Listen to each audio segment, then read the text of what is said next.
Glória a Deus. Bom dia e a paz do Senhor Jesus.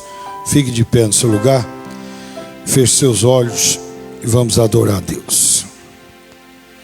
Ao Rei dos Reis consagro tudo o que sou, de gratos louvores transborda o meu coração.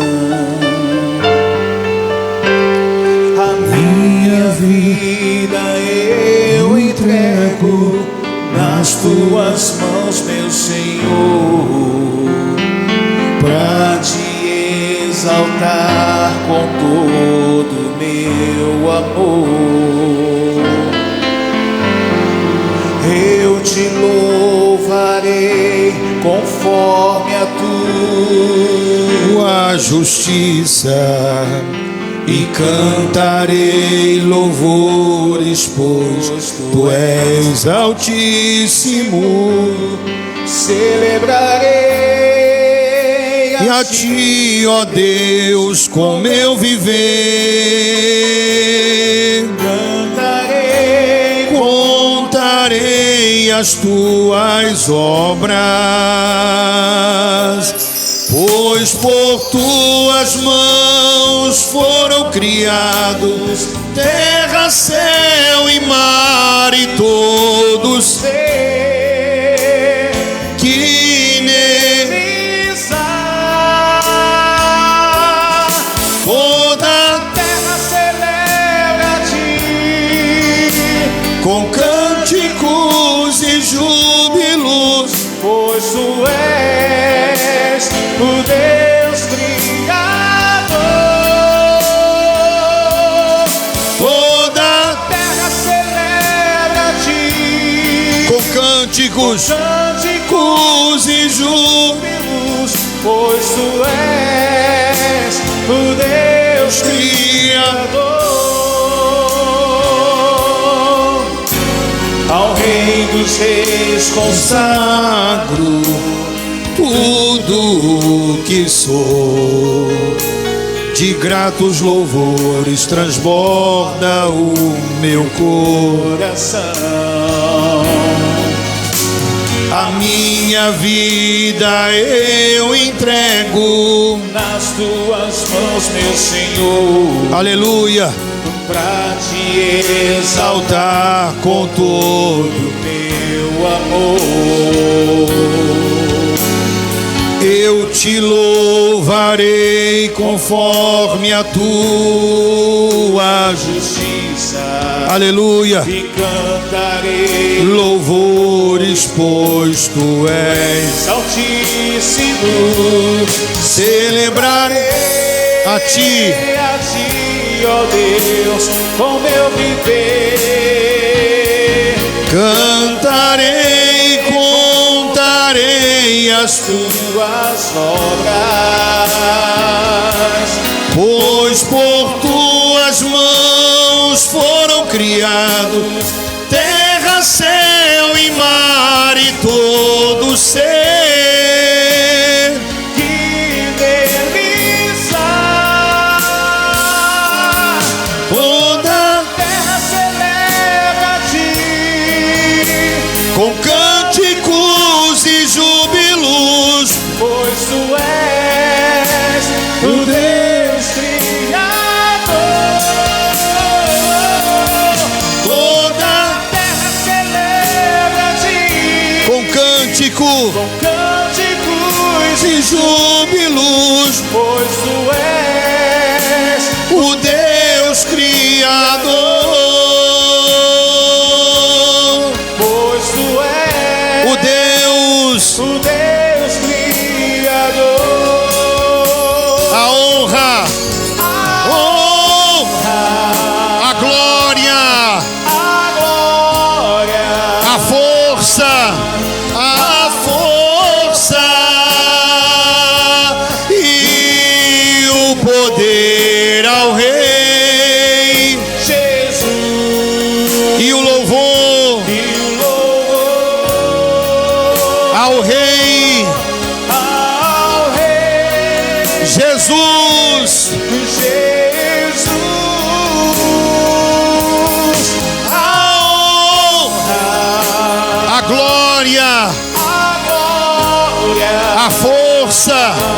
a força e o poder ao Rei Jesus, e o louvor ao Rei Jesus. Senhor nosso Deus e nosso Pai querido e amado, nós entramos na Tua presença em oração nesta manhã, e nós viemos aqui para Te adorar, Te bendizer, Te exaltar. Reconhecemos que o Senhor é o único que é digno de honra, de louvor, de adoração. O Senhor é o Rei dos reis, o Senhor dos senhores. O Senhor é o nosso Pai celestial, o nosso amigo, aquele que cuida de nós, o nosso Salvador, aquele que nos perdoa, que nos lava. Meu Deus, nós precisamos da Tua presença mais do que tudo nesse mundo. Precisamos do Teu perdão, da Tua misericórdia, do Teu auxílio, do Teu amor. O que seria de nós, meu Pai, se não fosse a Tua misericórdia, a Tua graça? Nenhum de nós estaríamos aqui, teríamos sido destruídos por causa do nosso pecado, da nossa maldade. Mas o Senhor nos salvou, o Senhor nos chamou pela Tua graça, e nós estamos aqui nesta manhã. Louvado seja o Teu nome. Sabemos que não há outro além de Ti. O Senhor é o único caminho, o único que pode salvar, o único que pode perdoar pecados. Aleluia. Santo, santo é o Teu nome, digno de honra, de louvor, de glória, de adoração. Receba a nossa vida, Senhor, nas Tuas mãos, e molde em cada um de nós o Teu caráter. Nos faça parecidos com o Senhor. Nos transforma, meu Deus, segundo a Tua vontade. Aleluia. Santo é o Teu nome, santo é o Senhor, e não há outro além de Ti. Entregue a sua vida nas mãos de Deus agora. Você que está aqui, você que está na sua casa, você que está no seu trabalho acompanhando essa transmissão, adore a Deus aonde você está. Peça perdão pelos seus pecados, pelos seus erros, pelas suas falhas. Diga com todas as palavras que você precisa dEle. Diga para Jesus: eu preciso do Senhor. Aleluia, aleluia, aleluia, aleluia. Nós Te adoramos, meu Pai. Preciso de Ti, és o ar que eu respiro, eu preciso de Ti. Vem, escuta as batidas do meu coração, chamando pelo Teu nome, Senhor Jesus. Preciso de Ti, sou criança de colo, não me deixes cair da Tua santa presença, não me deixes sair. Apacenta o meu coração,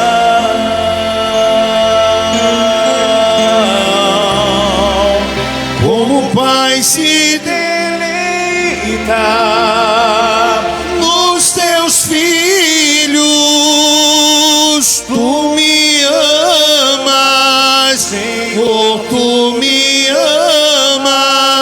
guia-me mansamente As águas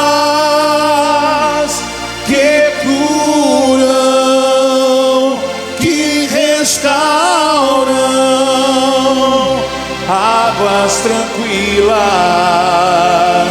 que descem do trono, águas tranquilas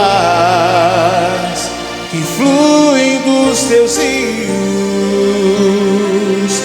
Preciso de ti. Oh, aleluia. És o ar que eu respiro, eu preciso de ti. Vem, escuta as batidas do meu coração,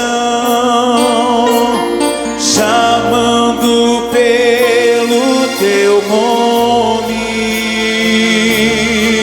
Senhor Jesus. Preciso de ti, sou criança de colo, não me deixes cair da tua santa presença, não me deixes sair. Apacenta o meu coração.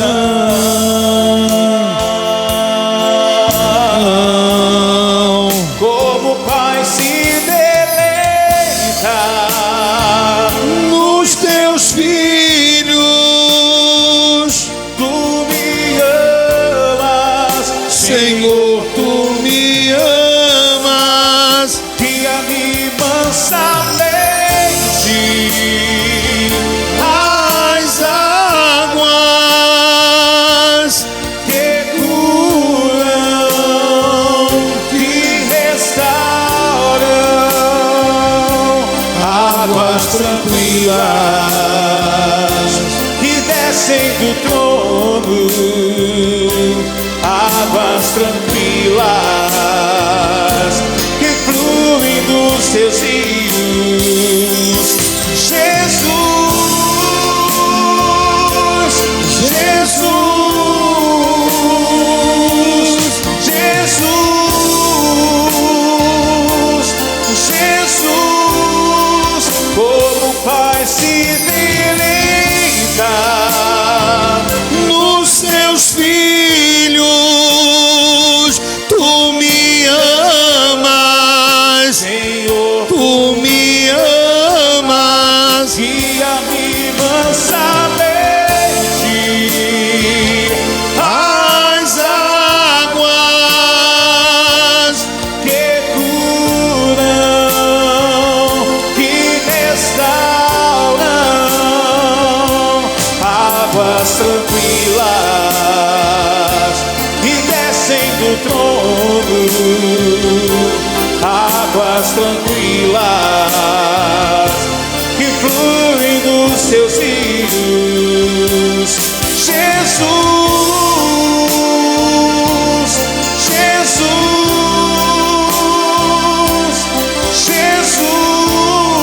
Jesus, Jesus. O Senhor é maravilhoso. Nós precisamos da tua presença, Senhor. Derrama sobre nós, derrama neste lugar, nessa igreja, a tua presença. Aviva o nosso coração, a nossa alma. O Senhor sabe o que cada uma dessas pessoas tem passado. Talvez essa pessoa esteja triste, angustiada, aflita, preocupada, ansiosa. O Senhor é aquele que cura a alma. Não existe um remédio, um médico, um tratamento capaz de curar a alma. Somente quem a fez. O Senhor é o único que pode tocar no íntimo dessa pessoa e curar ela, Senhor. Transformar a vida dela. Meu Deus, em nome do Senhor Jesus eu te peço, nos dá a tua presença. Não nos deixe sair daqui do mesmo jeito que nós entramos, não, meu Pai. Essa pessoa que está acompanhando Não deixa encerrar essa transmissão e essa pessoa continuar sendo a mesma. Não, meu Pai. A tua palavra tem poder. A tua palavra é viva. O Senhor é vivo, é poderoso. O Senhor existe. Toca em nós, meu Pai. Toca na nossa vida. Restaura a nossa adoração. Restaura o nosso culto. O culto verdadeiro, prestado ao Senhor, aonde o Senhor é o centro de tudo e de todos. Aleluia. Santo é o teu nome, digno de louvor, de honra e de glória. Nos ensina a te adorar, nos ensina a te servir. Tira de nós tudo aquilo que não te agrada e nos dá um coração novo, um espírito novo. Aleluia. Santo, santo é o Senhor. Nós te adoramos. Aleluia. Tudo, ó Cristo, a ti entrego. Tudo sim por ti darei. Resoluto, mas submisso, sempre, sempre seguirei.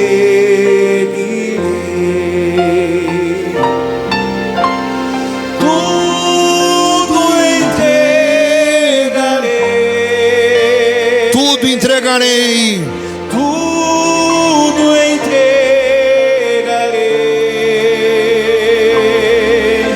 Sim, por ti, Jesus bendito, tudo deixarei.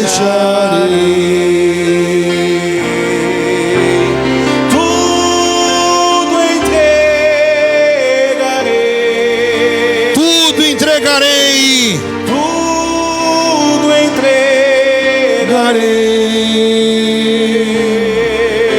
Sim, por ti, Jesus bendito, tudo deixarei.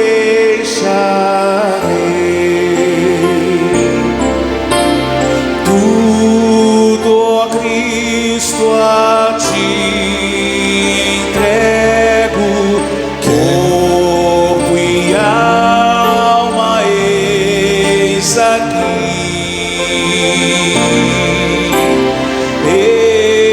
Esse mundo mal renego, ó Jesus, me aceita a mim. Tudo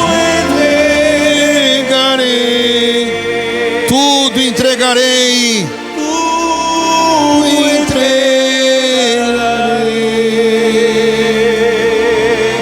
Sim, por ti, Jesus bendito, tudo deixarei.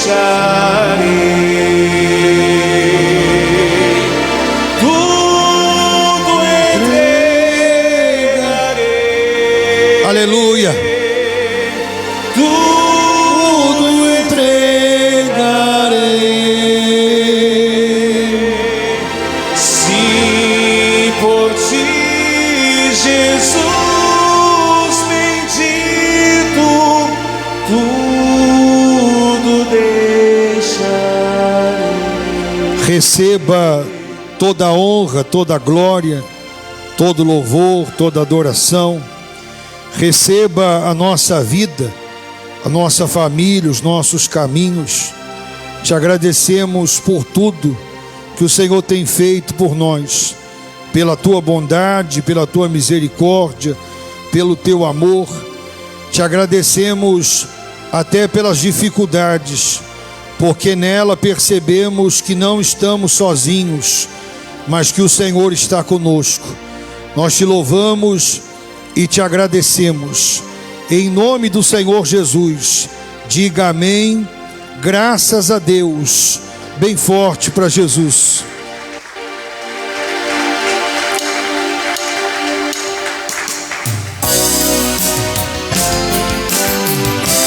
Não estou sozinho. Aleluia. Nesse meu caminho, sinto a proteção Do meu Deus, Deus de Abraão.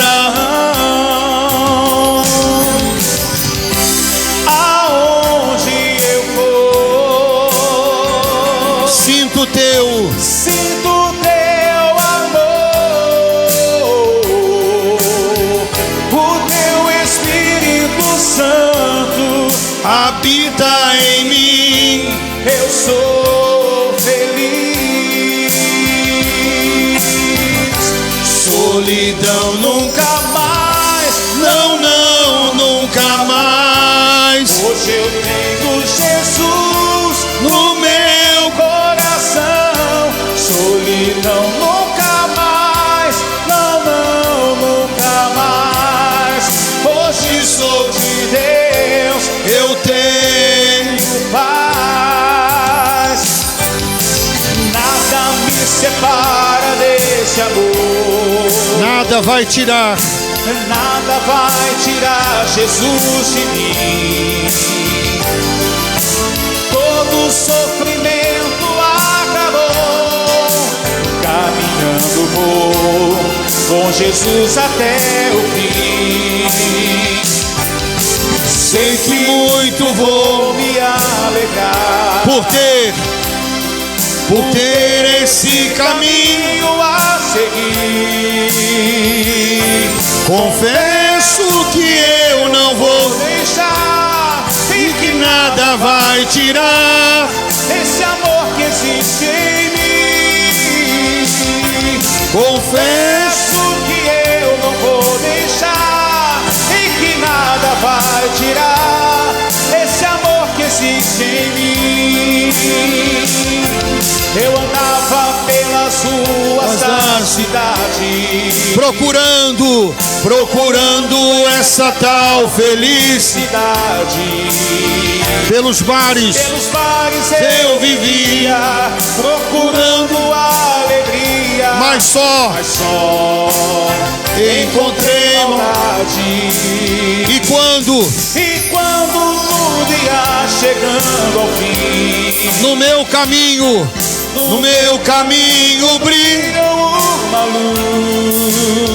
e eu Que era ovelha perdida, hoje tenho nova vida, caminhando com Jesus.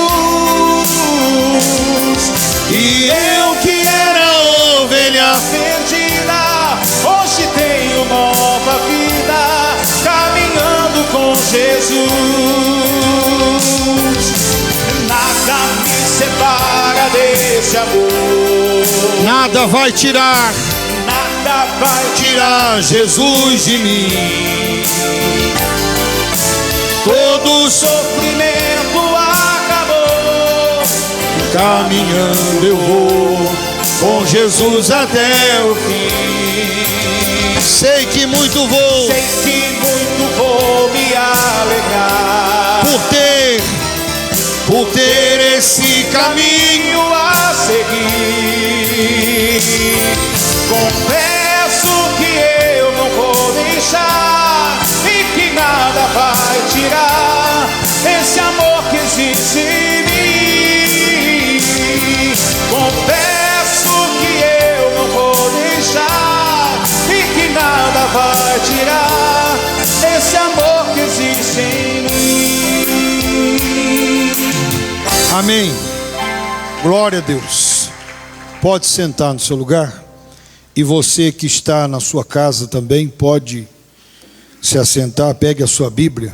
Nós vamos meditar na palavra de Deus. E como sempre, uma bênção, né? estarmos reunidos para adorar a Deus. E você que está acompanhando essa transmissão, ainda nós estaremos às 18h30. Esteja conosco de forma presencial. Às 18h30 nós retornamos e, por sinal, esse culto está uma bênção.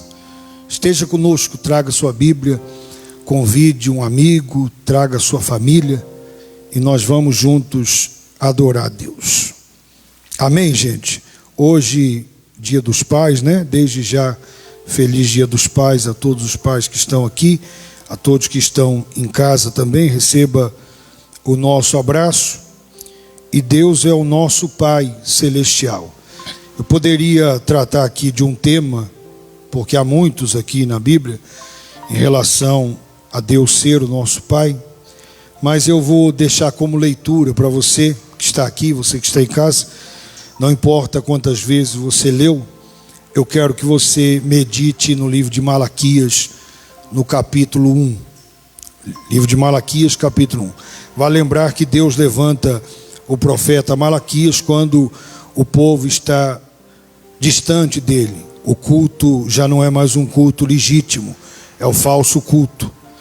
Então, medite no capítulo 1 de Malaquias, eu tenho certeza que será bênção para a sua vida. Abra sua Bíblia no livro de 1 Timóteo, no capítulo 1, nós vamos ler a partir do versículo 12. Esse assunto é um assunto pertinente e que, se nós fôssemos tratar desse assunto, teríamos assunto para todos os cultos, né? Que é a graça de Deus. 1 Timóteo, capítulo 1, a partir do versículo 12. A tradução aqui da Bíblia, eles foram muito felizes, né? Nesse título que eles colocaram aqui. Não sei se na sua tem, na minha aqui é uma Bíblia revista e atualizada, né? Ela tem um título e a tradução acertou e muito nesse título quando diz assim: a graça e a sua eficácia na experiência do apóstolo Paulo. Primeiro, quero que você entenda, antes da gente ler aqui, que o apóstolo Paulo, ele escreve essa carta, e se você ler o texto anterior, depois na sua casa, só vou comentar com você, você vai ver Paulo instruindo Timóteo a tomar cuidado com os falsos mestres, com as falsas doutrinas. Toda vez que havia o povo de Deus congregado, reunido numa igreja ou em um local, os falsos mestres, eles iam se infiltrando e tentando distorcer a sã doutrina, trazendo para a graça principalmente o judaísmo e elementos que não faziam parte do evangelho genuíno ou da graça de Deus. E com isso eles colocavam fardos pesados nas pessoas, como Jesus disse lá em Mateus, no capítulo 23, e em todos os lugares que o povo de Deus se reunia, eles estavam presentes, chegavam e iam se infiltrando. Se você notar, todas as 13 epístolas que Paulo escreve, ele vai alertar e muito acerca do falso ensino. Então ele vem alertando a Timóteo a não permitir que isso se propagasse dentro da igreja, que Timóteo não fechasse os olhos para aquilo que estava acontecendo, antes, porém, reprovasse aquele ensino e tirasse da igreja esse ensino. Jesus vai chamar isso, por exemplo, de fermento dos fariseus, que era necessário tirar do meio do povo de Deus, do evangelho genuíno. Hoje não é diferente. Hoje, com esse título de evangélico ou cristão, o que mais nós vemos são falsos mestres introduzindo na igreja de Cristo aquilo que não faz parte da graça de Deus. Então você vai ver o judaísmo estampado na igreja, a Arca da Aliança, onde Deus manda que não haja mais isso. Você vai ver santuário feito com véu, e você vai encontrar de tudo por aí. Você vai encontrar coisas que você nunca viu os apóstolos fazer. Vale lembrar que a doutrina da igreja é fundamentada na doutrina dos apóstolos. A igreja, ela tem por obrigação de ser uma igreja apostólica, não no nome, como você vê aí fora.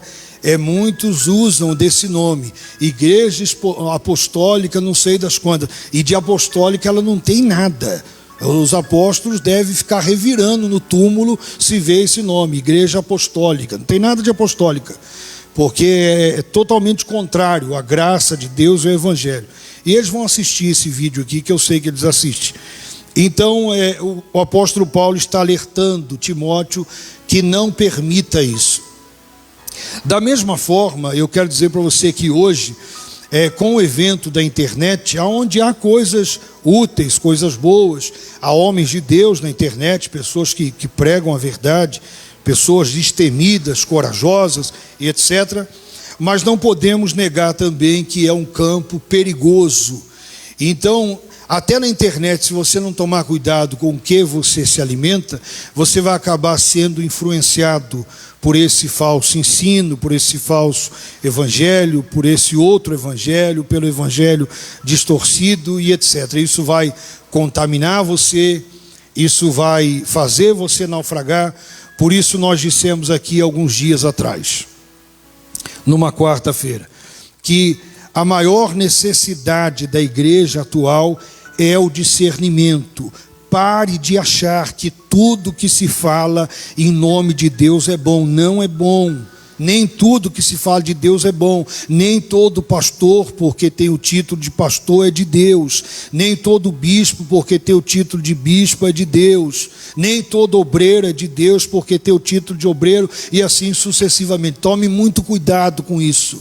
Não feche os seus olhos para a realidade. Abra os seus olhos para que você não seja enganado. Então, nessa primeira parte, Paulo, ele alerta Timóteo. Nessa segunda parte que nós vamos ler agora, Paulo vai relatar a experiência dele com a graça de Deus. Olha que coisa fantástica.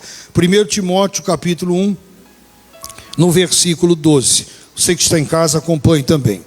Sou grato para com aquele que me fortaleceu, Cristo Jesus, nosso Senhor, que me considerou fiel, designando-me para o ministério, a mim, que no outro tempo era blasfemo e perseguidor e insolente, mas obtive misericórdia, pois o fiz na ignorância, na incredulidade. Transbordou, porém, a graça de nosso Senhor com a fé e o amor que há em Cristo Jesus. Fiel é esta palavra, ou essa palavra, e digna de toda aceitação, que Cristo veio ao mundo para salvar os pecadores, dos quais eu sou o principal. Mas por esta mesma razão me foi concedida misericórdia, para que em mim, o principal, evidenciasse Jesus Cristo, a sua completa longanimidade, e servisse eu de modelo a quantos hão de crer nele para a vida, o quê? Eterna.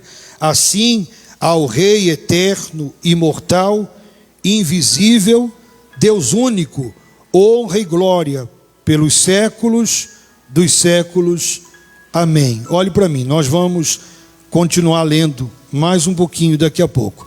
Primeiro, Paulo, ele vai declarar a sua gratidão a Deus, porque se não fosse por intermédio de Cristo, ele jamais teria se convertido ou conhecido a verdade.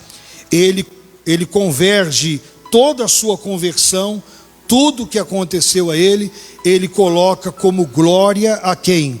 A Deus, dizendo: sou grato àquele que me fortaleceu. E ele se refere ao Senhor Jesus. Quem era Paulo? Se você ler depois na sua casa, lá no capítulo 9 de Atos, aonde ele é mencionado como Saulo, você vai ver que ele era um perseguidor ferrenho contra o cristianismo, contra o povo de Deus. Matava, prendia, humilhava, fazia coisas absurdas. E uma certa vez, lá no caminho de Damasco, onde pela primeira vez o Senhor Jesus se apresenta para ele, e ele pergunta: quem és tu? E Jesus responde: eu sou Jesus, a quem tu persegues. Aqui cabe uma lição importante para você que está aqui e para você que está na sua casa. Toda vez que você se levanta contra a verdade genuína de Deus, você está se levantando contra o próprio Deus. Jesus disse: eu sou Jesus, a quem tu persegues. Ou seja, ele se opunha ao cristianismo, ele se opunha à verdade. Mas naquele mesmo encontro que ele teve ali, a graça de Deus o alcança. E a partir daquele momento, aquele homem, ele vai ser transformado por completo, da água para o vinho. Haverá uma grande transformação nele, tudo porque ele tem um encontro com a graça de quem? De Deus. E ele reconhece que foi por meio de Deus, de Jesus, que isso ocorre na vida dele. Ao ponto dele dizer que ele foi achado fiel, não porque havia algo bom nele, mas o próprio Deus resolve dar a ele a oportunidade, transformar a vida dele e fazer dele um instrumento para a salvação de outros. Preste atenção nisso aqui. Aonde está a importância nesse exemplo aqui que nós estamos lendo? A importância é que hoje se prega uma graça barata, onde as pessoas, elas apenas mudam de lugar. Elas saem do mundo, entram para dentro da igreja, muda talvez a sua forma de vestir, abandona talvez o vício do cigarro ou da bebida, que nem você precisa ser crente. Tem gente que não é crente e que não fuma e não bebe e larga de beber e de fumar, mesmo sem ser crente. Aprende a cantar alguns hinos e aí diz: eu sou crente, eu sou cristão e etc. A graça de Deus, ela não se manifesta para melhorar você, ela se manifesta para transformar você. Ela faz de você uma nova criatura, você passa a ser uma nova criatura. Se isso não acontecer, mas em vista do que eu era, tem que reconhecer que eu mudei algumas coisas. Eu quero dizer para você que a religião, ela é capaz disso também. A religião, ela também muda algumas coisas nas pessoas, mas diferente da graça. Ela muda com imposição. Ela começa a colocar leis sobre você. Por isso que o apóstolo Pedro, lá em Atos, abre a porta dos gentios. Vem o apóstolo Paulo e se torna o maior apóstolo dos gentios, o maior apóstolo da graça, o maior pregador do evangelho se torna o apóstolo Paulo, mostrando que, ao contrário do que acontecia na lei, e ele reconhece que a lei é boa, ele vai dizer aqui nesse capítulo 1, antes do texto, porém ele vai dizer que a lei, para o justo, ela não serve, porque o justo, ele já é justo. Então ele não há por que aplicar a lei nele. A transformação dele não é externa, não é por algo que ele ouviu, não é uma experiência teórica, é uma experiência interna, é de dentro para fora. Mas a religião, ela consegue mudar algumas coisas nas pessoas, e isso impondo, colocando medo, colocando terror nas pessoas. E você vai ver isso em muitas práticas. Quer ver uma bem comum e bem polêmica, bem comum? Por exemplo, nós aqui, nós cremos no princípio bíblico das pessoas devolverem o dízimo. No entanto, você não me vê separando um tempo aqui na reunião e ficar falando na sua cabeça de dízimo, oferta. Você que está aqui nunca viu isso, você não vê isso, não existe isso aqui. Mas o senhor não acredita no princípio, no modelo, na devolução do dízimo? Eu acredito, mas é algo que você faz por gratidão a Deus e porque você reconhece que tudo que você tem foi Deus que te deu. Não é entregar dinheiro na igreja. Aquilo é um louvor a Deus, aquilo é uma gratidão a Deus quando você devolve o seu dízimo. Mas na maioria dos lugares você vai ver as pessoas sendo ensinadas por medo. Se você não devolver, o devorador vai te pegar e você não vai ser salvo, ou você dá para Deus ou dá para o diabo, e você vai escutar uma série de coisas. A graça de Deus, ela não necessita dessas ameaças, ela não necessita dessas imposições, visto que ela transforma você de dentro para fora. A ação do Espírito Santo na nossa vida, ela não é manca, ela não é pela metade, ela é por completo. Ele testifica com o nosso próprio Espírito que nós somos filhos de quem? De Deus. Se eu sou filho de Deus, é natural que eu seja parecido com Ele. Eu não posso ser filho de Deus e ter traços de uma pessoa mundana, de uma pessoa ímpia, de uma pessoa iníqua. Não. Se eu sou filho de Deus, então a genética dele está em mim. Eu fui transformado por ele. Não é o que Paulo vai dizer lá em Coríntios, no capítulo 5, versículo 17, que se alguém está em Cristo, esse alguém é o quê? Você é nova criatura, é algo que vai acontecer. Não tem como fugir disso, porque Cristo transforma, Cristo muda, Ele nos transforma, Ele nos faz de novo. Essa é a ideia da transformação. E Paulo está dizendo, contando aqui a experiência dele, que essa ação, esse mover, essa experiência acontece com ele. A graça de Deus o visita. Mas hoje muitos entendem essa graça de forma barata, confundem com libertinagem, da ideia de que se eu estou na graça eu posso fazer o que eu quero, viver do jeito que eu quero. Não, isso só mostra que você nunca teve um encontro com Deus, porque se você tivesse um encontro com Deus, seria impossível você ser a mesma pessoa, salvo se você, de livre e espontânea vontade, eu vou mostrar aqui para você, nesse capítulo, você mesmo rejeita ela. Então, há dois problemas para a gente lidar, você que está aqui, você que está em casa. O primeiro é essa falsa graça, barata, a ideia de que você pode fazer tudo, que você é livre porque você está na graça. Eu quero dizer para você que a graça se manifestou, disse o apóstolo Paulo, lá em Tito, no capítulo 1 e no capítulo 2, se manifestou salvador a todos os homens, educando-nos. Leia lá para você ver. Sabe o que ele está dizendo lá? Que a graça se manifesta para nos transformar, os nossos atos, as nossas atitudes, o nosso comportamento e tudo mais. O versículo que eles gostam bastante é Efésios capítulo 1, versículo 8, bem mal interpretado, 2:8, perdão. Pela graça sois salvos mediante a fé, isto não vem de vós, é dom de Deus para que ninguém se glorie. Ótimo. Bom seria se você continuasse lendo, onde Paulo vai dizer no 9 e no 10, fomos feitos em Cristo para as boas obras. Sabe o que Paulo está dizendo? Que eu não faço para ser salvo, eu faço porque eu fui salvo, eu tive um encontro com Ele, logo eu apresento frutos. Não a ideia de que eu cruzo os meus braços, não faço nada, não guardo os meus olhos, não guardo a minha boca, não guardo os meus ouvidos, não guardo os meus pés e Deus que faça tudo. Não, isso não tem nada a ver com graça. A graça de Deus me faz distanciar do pecado, porque eu entendo que Deus é santo. O apóstolo Pedro vai dizer, sede santos, porque eu sou santo. O modelo é Ele, eu olho para Ele, eu procuro parecer com Ele, e tudo isso porque Ele agiu em mim, porque Ele me transformou, porque Ele transformou a minha vida.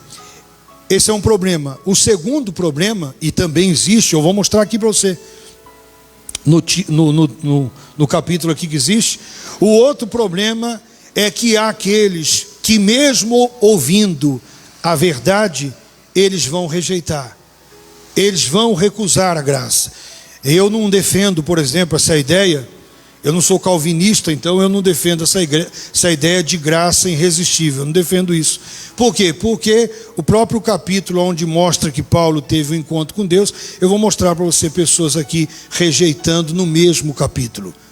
Então, esse é um outro problema. As pessoas também, há muitos que são dissimulados, há muitos que não querem a verdade. Você pode falar com eles. Paulo vai dizer, por exemplo, lá no livro de Filipenses, que alguns, até chorando, eles são inimigos da cruz de Cristo. Não adianta. Eles tentam parecer de Deus, eles tentam fazer as coisas pela força do braço, mas a maldade está neles. Eles não querem mudar, eles não aceitam a repreensão, eles não aceitam a exortação e etc. Então, eu quero dizer para você que quando nós cremos, a graça de Deus, ela é 100% eficaz para transformar a sua vida, e transformou a de Paulo. Olha o que ele vai dizer no versículo 15: fiel é a palavra e digna de toda aceitação, que Cristo Jesus veio ao mundo para salvar os pecadores, dos quais eu sou o principal. Primeiro, ele deixa bem claro que esta palavra, a palavra que ele teve o encontro, a palavra que ele anuncia, a palavra que ele prega, ele diz: fiel é esta palavra. Você não vai encontrar, você vai encontrar boas literaturas, você vai encontrar bons teólogos, você vai encontrar os pais da igreja, você vai encontrar os reformadores, você vai encontrar pessoas extraordinárias. Mas eu quero dizer para você, não existe nenhuma literatura no mundo que possa dizer que é fiel, a não ser a palavra de Deus. Ela é a única palavra que de uma ponta a outra ela é fiel, porque ela é a palavra de Deus. Por esse motivo, ela tem, ou deveria ter, essa aceitação, porque ele diz, ela é digna de toda aceitação. Não há contradição na palavra de Deus, há contradição na palavra dos homens. Na palavra de Deus não, ela é a palavra de Deus, ela transforma. Isso aqui não é um livro morto, isso aqui não é uma história qualquer, isso aqui é a palavra de Deus.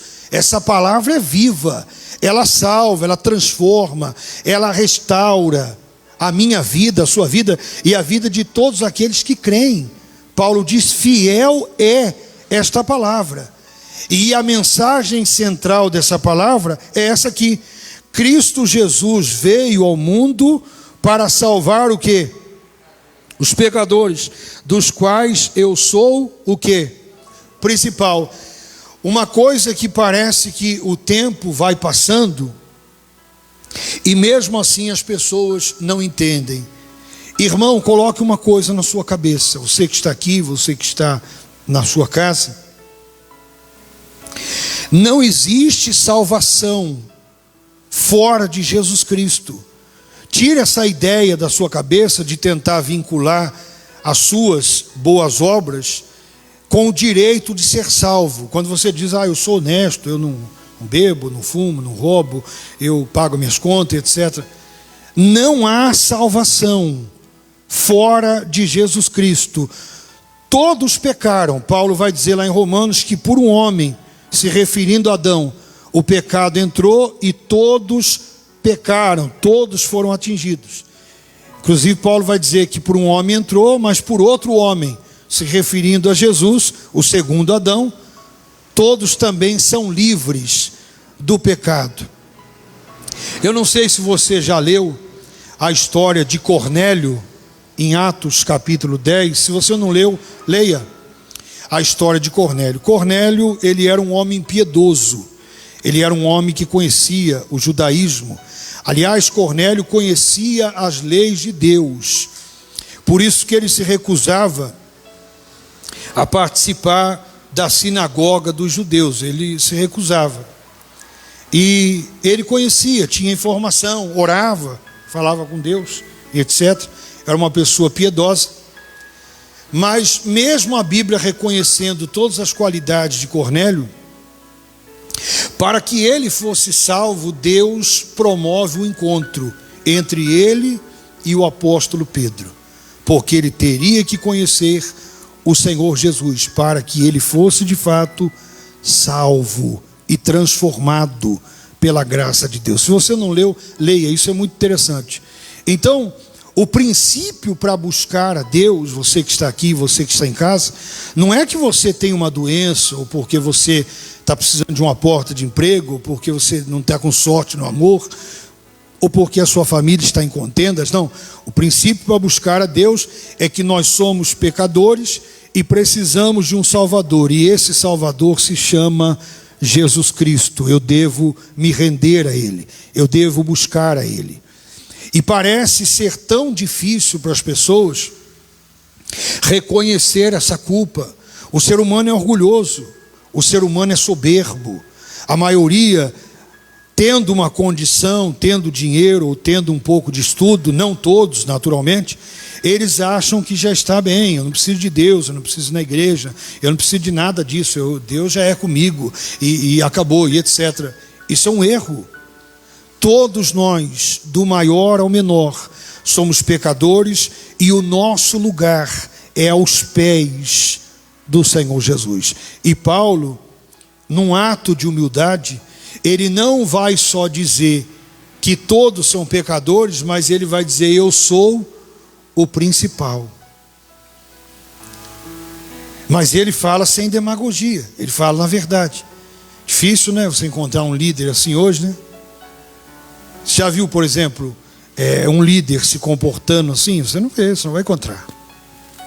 Você não vai encontrar. Você já viu um líder querendo servir os menores? Você vai encontrar um líder no trono e todo mundo servindo ele, batendo continência para ele, porque ele se sente alguma coisa, ele se acha alguma coisa. Porque se ele entendesse que ele é tão pecador quanto aquela pessoa, e que a graça de Deus o alcançou, ele estaria ali servindo aquela pessoa a fim de que ela tivesse a mesma experiência com Deus que ele teve.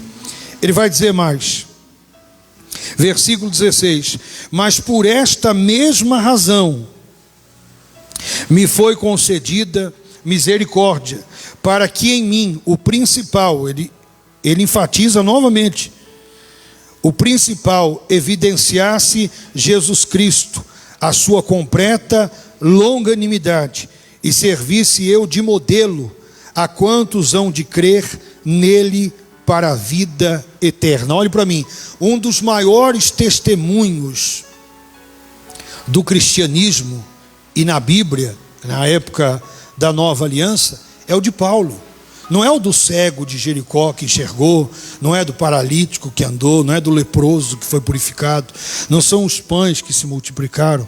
Um dos maiores testemunhos do cristianismo é o testemunho desse homem. Porque quando você estuda quem foi esse homem e o que Deus fez na vida dele, isso serve de esperança para que outros digam: poxa vida, se Deus transformou ele, se teve jeito para ele, tem jeito para mim. Qual é a igreja ou as igrejas que elas querem trabalhar dessa forma? Nenhuma. Elas querem mostrar para você alguém que diz que estava com uma dor e a dor sumiu. O outro manifesta com demônio e ele entrevista o demônio. O que você está fazendo aí? Quantos tem aí? E etc. Eles tentam convidar as pessoas assim. Mas aonde está o testemunho de transformação de caráter, de vida, transformação da raiz, de alguém que foi transformado por completo? Onde estão? Aliás, eu posso falar para você com conhecimento de causa. Aliás, se houver esse testemunho em muitos lugares, isso aí não tem valor. Eles nem querem que você suba no altar e nem conte nada.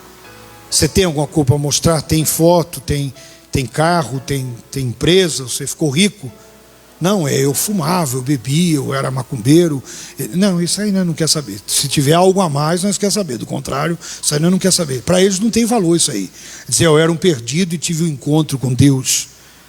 O testemunho desse homem serviu naquela ocasião e até hoje, de modelo, alguém que era um perseguidor ferrenho, alguém que matava os cristãos. Quando Estevão foi apedrejado, ele estava lá, ele assistiu aquela cena, ele presenciou aquele martírio, ele estava lá. E esse mesmo perseguidor é aquele que anos depois será morto, decapitado por ordem de Nero. Matava pelo engano, pela falsa religião, naquilo que ele acreditava. Depois morre pela verdade. Isso é graça. É isso que a graça faz. Ela transforma. Ela muda a sua direção. Ela muda o seu rumo. Se isso não aconteceu com você, há duas possibilidades. Ou você não entendeu o que é graça, ou então, mesmo você ouvindo a verdade, você tem rejeitado. Mas é possível rejeitar? É. Se você ler, por exemplo, Hebreus capítulo 10, você vai ver que quando nós pecamos deliberadamente, de forma voluntária, já não há mais sacrifício. A expectativa é de fogo, é de juízo, porque estão pisando no sangue de Cristo da cruz, no evangelho da graça. Qual a expectativa, diz lá o escritor? Horrível, de juízo. E ele vai dizer: horrível coisa é cair na mão de quem? De um Deus vivo. Essa resposta, você tem ela. Será que de fato você entende o que é graça? Será que de fato você recebe e crê na graça de Deus? E ele vai dizer aqui, primeiro que no final do versículo 16, ele diz: servi-se eu de modelo a quantos hão de crer nele para a vida. É necessário o que para a vida eterna? Está escrito aí, é necessário o que? Crer nele. Nele quem? Jesus. Olha só, assim ao Rei eterno, imortal, invisível, Deus único, honra e glória pelos séculos dos séculos. Amém. Depois de toda instrução vem a conclusão. Este é o dever que te encarrego, ó filho Timóteo, que segundo as profecias de que antecipadamente foste objeto, combate firmado nelas o bom combate, mantendo a fé, a boa consciência, porquanto alguns, tendo rejeitado a boa consciência, vieram a naufragar na fé.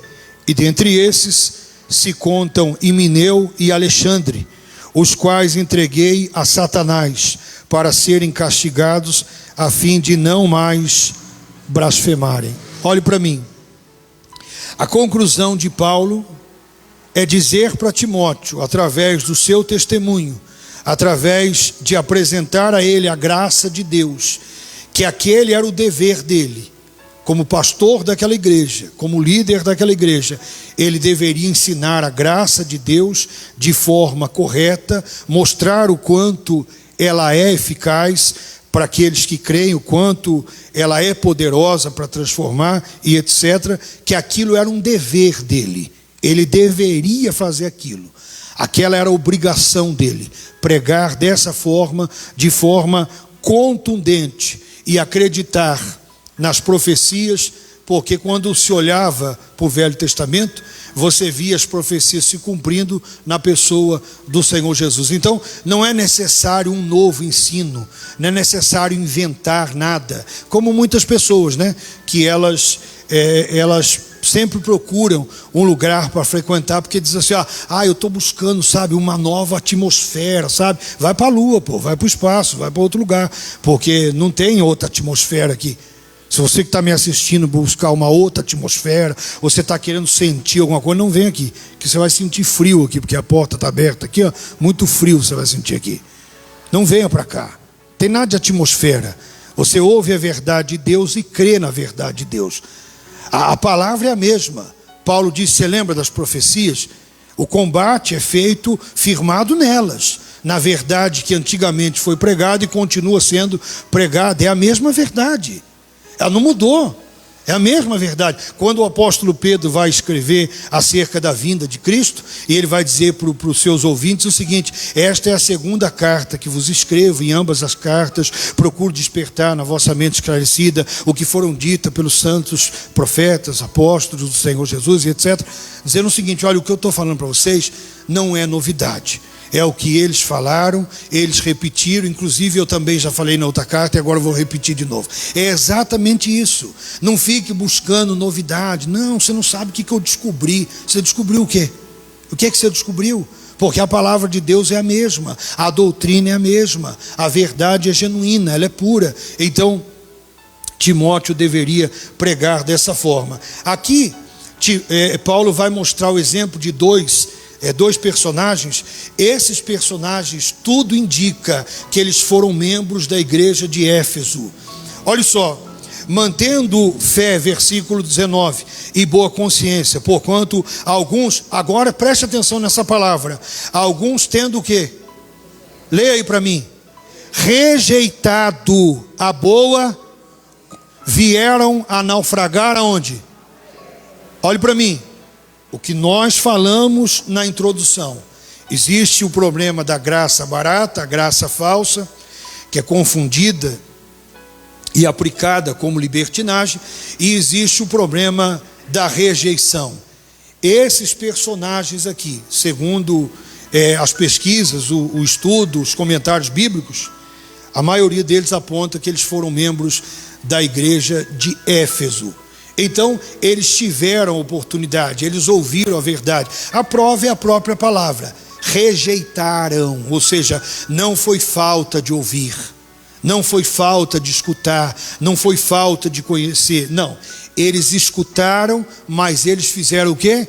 Rejeitaram a boa consciência. Eles rejeitaram a boa consciência. E aí o apóstolo Paulo vai dizer: e dentre esses contam Himeneu e Alexandre, os quais entreguei a Satanás para serem castigados a fim de não mais blasfemarem. Isso aqui é algo muito sério. Isso aqui num dos originais desse versículo aqui, no grego, a ideia que se dá lá é que eles foram expulsos da igreja e do meio da comunidade cristã. Eles foram colocados para fora, foram convidados a se retirar. Essa é a ideia lá de quando diz que Paulo: eu os entreguei a Satanás, porque já que rejeitaram, já que não queriam compromisso com nada e eram pedra de tropeço, estavam dando mau testemunho e faziam de forma deliberada, não era por ignorância. O apóstolo Paulo, contando o seu testemunho aqui, a perseguição que ele tinha contra os cristãos, os assassinatos e tudo que ele fez contra os cristãos, foi na ignorância. Ele não conhecia, ele não está se valendo de uma inocência ou tentando se fazer de vítima. Não, ele não tinha um encontro, ele não conhecia, ele não tinha ouvido a verdade, a graça não tinha alcançado ele não tinha tido até aquele momento a oportunidade.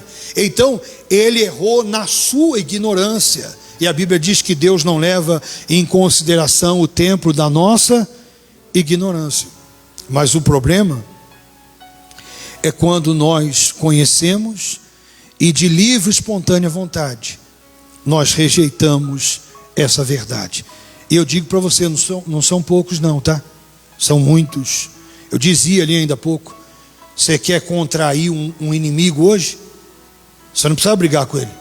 Só fale a verdade para ele, ele já vai ser seu inimigo. E não adianta, você pode falar com carinho, você pode falar do jeito que você quiser. Você tocou na ferida da pessoa, você vai arrumar problema. Aí o outro diz assim: mas isso aí tem coisa que a gente não tem nada com isso. Irmão, preste atenção. Jesus disse: conhecereis a verdade, e a verdade vos... Nenhuma alma é liberta do inferno ou das garras de Satanás, senão por intermédio da verdade. Então, quando você encontra alguém que te fale a verdade, você deveria agradecer essa pessoa. Não é ser hipócrita e dizer: mas a gente não gosta. Eu sei que a gente não gosta. Eu não disse para você que a gente gosta e que a gente recebe com muita alegria, dando risada. Não. O senhor não recebe assim também? Não, eu não. Sou igual a você. Você quer ver uma coisa? Não, eu gosto da verdade. Não. Só até certo ponto. Que quando ela contraria a gente aceita porque ela é verdade, mas não gosta muito não. Você quer ver uma coisa? Você que é casado, que está aqui ou está me assistindo, quando a sua esposa ou seu esposo faz uma crítica a você, não diga para mim que você gosta. Não. Vou embalsamar você não gosta. Não. Você pode até aceitar, porque você já se tornou maduro para digerir aquilo ali. Mas dizer que você gosta, não gosta. O senhor gosta, né? Não. Sou exatamente igual a você. Eu pensei que o senhor era diferente. Você está enganado. Quando a Raquel faz uma crítica para mim, eu não gosto. Eu aceito, mas não gosto. E tem vez que nem aceito. É assim? É. Ou você é diferente de mim? Esse irmão desse, não importa quantos anos, mas já faz tempo. Ninguém gosta. E esse é um problema que nós temos que tratar. Por quê? Porque nessa dificuldade que nós temos de aceitar, nós deixamos de ser pessoas melhores. Nós deixamos de ser transformados. Há críticas que são construtivas.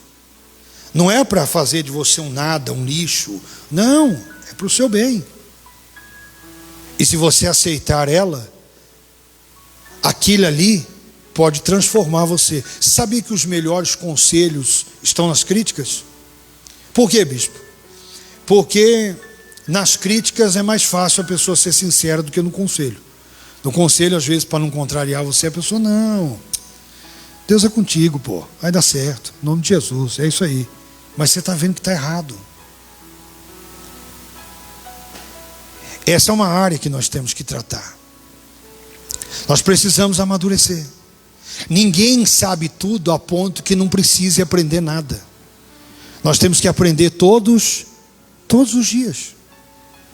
E às vezes vamos aprender com alguém que aos nossos olhos, porque nós somos soberbos e orgulhosos, às vezes nós vamos aprender com alguém simples, alguém comum, que aos nossos olhos a gente não daria nada pelaquela pessoa, mas a gente é soberbo, a gente se acha melhor do que aquela pessoa. E às vezes aquela pessoa tem algo para nos ensinar. Você já leu a história, por exemplo, de Naamã?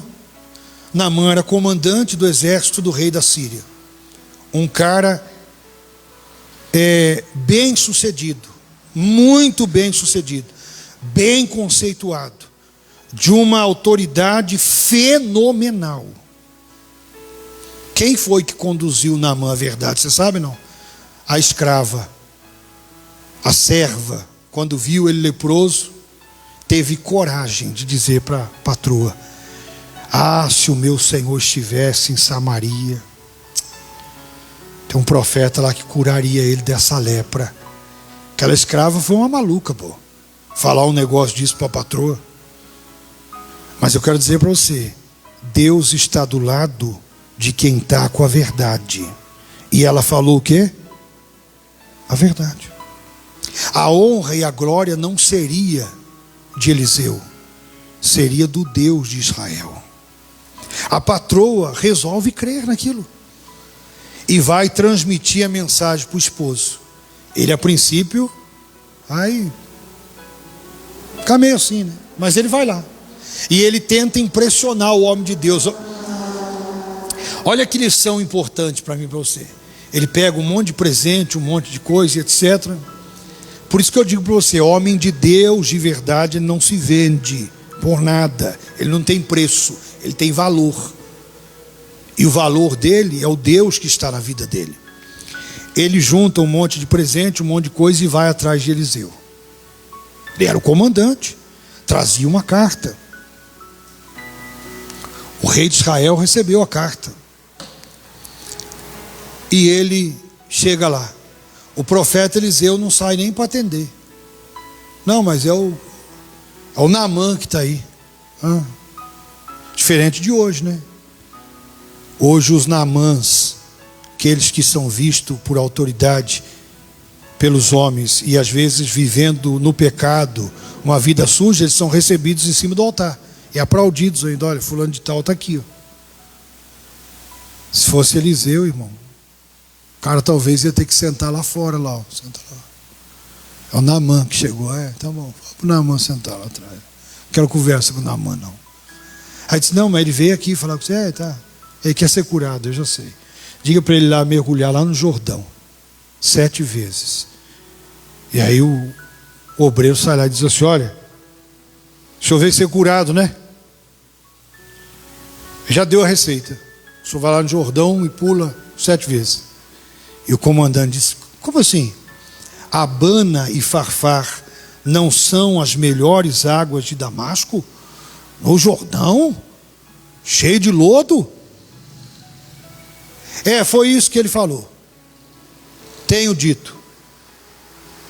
O cara chega na casa dele revoltado, pô. Rapaz, pensei que esse cara ia sair, me atender, falar comigo, pôr a mão em mim. O cara só me disse, vai lá. Você acredita que ele me tratou desse jeito? Aí disseram para ele, mas se ele tivesse pedido alguma coisa difícil, né? Não é tão difícil assim. Vai lá, pô, pula lá. Só tem uma alternativa. Ou obedece, ou fica leproso. Decida. O que você quer? Quer continuar leproso? Tá bom, não vá. Mas ele sabia que por debaixo daquela armadura, ele era um homem doente. E a doença de Naamã não era só física, era na alma. Ele era orgulhoso, ele era soberbo. Mas não tem jeito, né? Eu quero ser curado. E ele vai lá. É obrigado a tirar a armadura. Quando tira a armadura, se torna como qualquer outra pessoa. Sem a armadura, ele era apenas um leproso. E ele vai mergulhar. E ele mergulhava e olhava. Do mesmo jeito. É 7. E vai pular. Pula 1, 2, 3, 4. Imagina ele pulando a 6ª, né? A Bíblia não fala, né? E já pensando, rapaz, se esse negócio não funcionar. Rapaz. 7 era um número bom ali para ele pular, né? Dava tempo de muita gente ver lá, né? Se fosse um só, ele podia mergulhar, sair de fininho, né? Mas 7 aí, dava tempo de mais gente ver, né? Que o comandante estava tendo que pular lá. E ele pula 7. E a Bíblia diz que ele sai com a pele restaurada, como de uma criança. Hoje, dado a vaidade que nós temos, para a gente seria fácil, não seria? Mas usa tudo quanto é time de creme. Fala, pula ali que você vai sair que nem uma criança. Pô. E ele pula, e ele é restaurado. Quem foi que ensinou ele?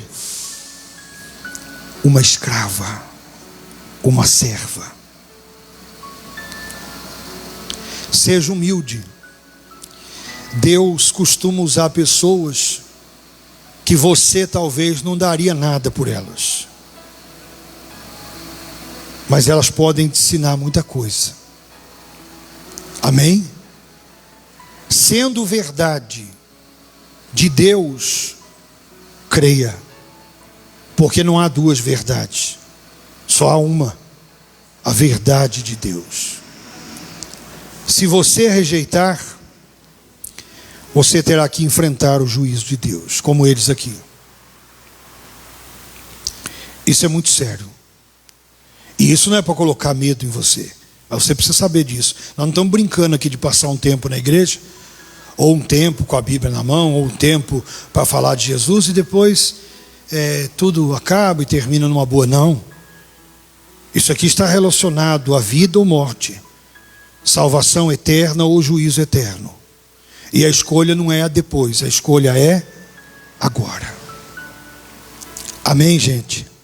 Quem entendeu? Curve a sua cabeça. meu Pai, nos dá essa humildade